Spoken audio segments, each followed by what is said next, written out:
பகுதியிலிருந்து பட்டுக்கோட்டை ஒன்றியம் முழுக்க சமூக பணி ஆற்றுவதற்காக அருமை சகோதரர் இளையராஜாவை கொடுத்திருக்கிற கிராம பெரியோர்களுக்கும் தாய்மார்களுக்கும் இளைஞர்களுக்கும் எங்களுடைய நெஞ்சம் நிறைந்த நன்றியை முதலில் தெரிவித்துக் கொண்டு வருகிற ஜனவரி 25 முத்தரையர்களின் அரசியல் அதிகார மீட்பு மாநாடு. பெரும்பான்மையான சமூகம், இந்த சமூகம் தொடர்ச்சியா இதைதான் நாங்கள் வலியுறுத்திக்கிட்டே வரோம். தமிழ்நாடு முழுக்க 30லிருந்து 50 தொகுதின்னு சொல்றோம். ஆனா அரசு கணக்கின்படி அச்சு ஊடகங்கள், தினமலர், தினத்தந்தி, இந்த மாதிரியான செய்தித்தாள்களில் வர கணக்குப்படி பார்த்தா நம்மளை சிறுபான்மை சமூகமாகவே காட்டிட்டு வரோம். இது மிகப்பெரிய அரசியல். இது இந்த சட்டமன்ற தொகுதியில 1,10,000 பேர் இருக்கிறோம். ஆனா எந்த காலத்திலும் நமக்கு சீட்டு கொடுக்க மாட்டோம். அப்படியான சூழல் தான் நல்லது. கேட்டா 32 நாடோ 62 நாடோ வெள்ளாளர்னா ஏன் நாங்களாம் மனுஷன் இல்லையா? நாங்களாம் இங்க வாழலையா? எங்க கிராமத்தை லிஸ்ட் சொல்றேன், 32 சொல்றேன். இங்க இருக்குமே 200க்கும் மேற்பட்ட கிராமங்கள் இருக்கிறோமே நாம பெரும்பான்மையா. இருந்தும் கூட இந்த சமூகத்தை தொடர்ச்சியாக புறக்கணிக்கிறார்கள். காரணம், இவர்கள் ஒரே தலைமையின் கீழ் வரமாட்டார்கள். மாநாடு என்கிற பெயரிலே பெரும் கூட்டம் கூட மாட்டார்கள். ஆர்ப்பாட்டம் போராட்டம் செய்ய மாட்டார்கள் அப்படின்னு நினைக்கிறாங்க.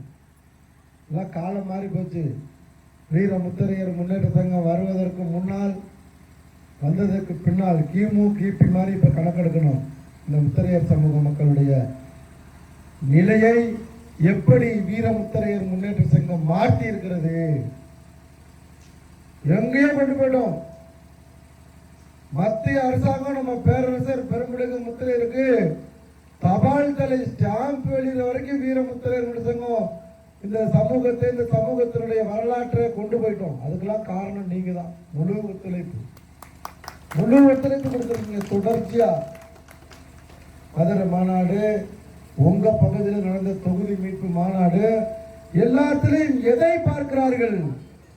எந்த சமூகம் திரள்கிறது? ஒரு இடத்துல இருந்து இன்னொரு இடத்துக்கு பொதுக்கூட்டம் என்கிற பெயரில, மாநாடு என்கிற பெயரில எந்த சமூகம் திரளுகிற சமூகமா இருக்கும் அவர்களை பார்த்து பயந்தே ஆக வேண்டும். எந்த கட்சியா இருந்தாலும், அது என்ன அதிமுக திமுக, எந்த கட்சியா இருந்தாலும் அப்படி. நீங்கள் எல்லாம் இரவு 10 மணியா இருந்தாலும் கோயில்ல கூட்டு போய் சாமி கும்பிட வச்சு, இங்க மட்டும் இல்ல, நான் உங்க ஊரை சொல்ற நினைக்காதீங்க. ஒரு ஊர்ல என்னைய 12:45 திண்டுக்கல் மாவட்டம் நிலக்கோட்டை தொகுதியில கூட்டு போனோம். அவ்வளவு கோபம் எனக்கு. ஆளே இல்லைன்னா இவனை அட்டி பிரிச்சிருந்தாண்டு இங்கிருந்து போறேன். அங்க போனா ஒரு 40 தாய்மார்கள், ஒரு 30 பெரியவங்க. சின்ன கிராமம், 70-80 கலக்கட்டு உள்ள கிராமம்.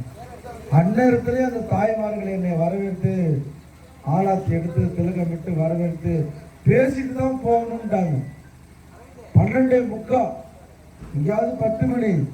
இப்படி தமிழகம் முழுக்க இந்த மக்கள் மிகப்பெரிய அரசியல் மாற்றத்தை விரும்புகிறார்கள்.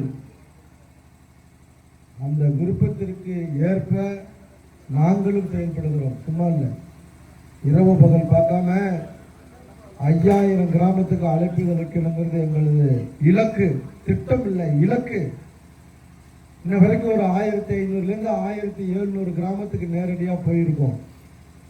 எப்படி நீங்கள் வருகிற போதெல்லாம் உங்கள் கிராமத்தை தேடி வருகிற போதெல்லாம் ஆர்ப்பாட்டம் போராட்டம் என்று நாங்கள் கூப்பிடும் போதெல்லாம் நீங்க வருகிறீர்களோ, அதே போல நாங்களும் உற்சாகத்தோடு வேலை செய்கிற தம்பிகளை உருவாக்கி இருக்கிறோம். ஒவ்வொரு பகுதியிலையும், உங்க பகுதியில் உருவாக்கி இருக்கோம்ல இளையராஜா, அது மாதிரி நூற்றுக்கணக்கான ஆயிரக்கணக்கான தம்பிகளை உருவாக்கி இருக்கிறோம்.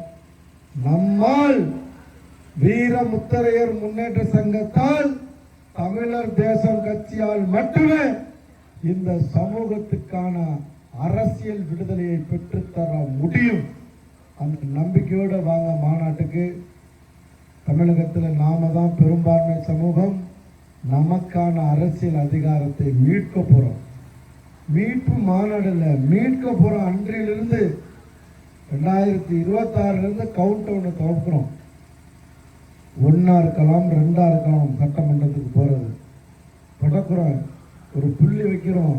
அது 15, 20 நான் சொன்ன மாதிரி துணை முதல்வராக வருவதற்கு கூட வாய்ப்பு இருக்கக்கூடிய சமூகம் இந்த முத்திரையர் சமூகம். அதற்கான வேலையை நாங்கள் பார்க்குறோம். நீங்கள் எப்போதும் போல முழு ஒத்துழைப்பு கொடுங்கன்னு கேட்டுக்கிட்டு வாய்ப்புக்கு நன்றி கூறி இவ்வளவு நேரம் என்ற அத்துணை